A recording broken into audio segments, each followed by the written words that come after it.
Happy New Year. As we begin this new year, I'd like to remind our campus community of guidelines that will keep us all healthy and safe during the ongoing COVID-19 pandemic. El Paso County's level of transmission is still considered high by the CDC, so we will continue requiring face masks in all indoor settings, regardless of vaccination status. Now, as you know, COVID-19 cases throughout the country and in the borderland are climbing in part due to the Omicron variant of the virus. We are monitoring the situation closely and will continue following CDC guidelines to ensure we are reducing the spread of the virus in our community. Recently, the CDC has updated its guidelines on the quarantine time frame. Some key changes to keep in mind include the following.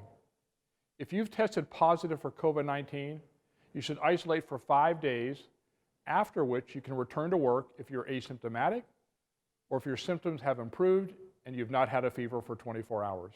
Obviously, you'll continue to wear a mask to ensure the safety of those around you. If you've been exposed to COVID-19, how you respond depends upon whether or not you've been vaccinated and or received a booster.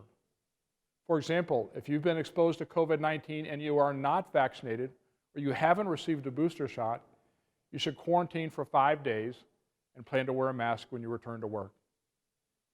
If you've been exposed to COVID-19 and you're fully vaccinated and you have received a booster shot, you do not need to quarantine, but you should remain vigilant of any symptoms and obviously wear a mask when you return to campus.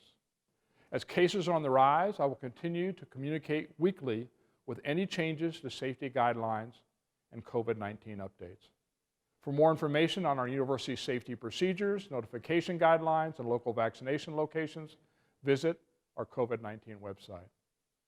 I want to thank you for your dedication to our university and the health and safety of our community.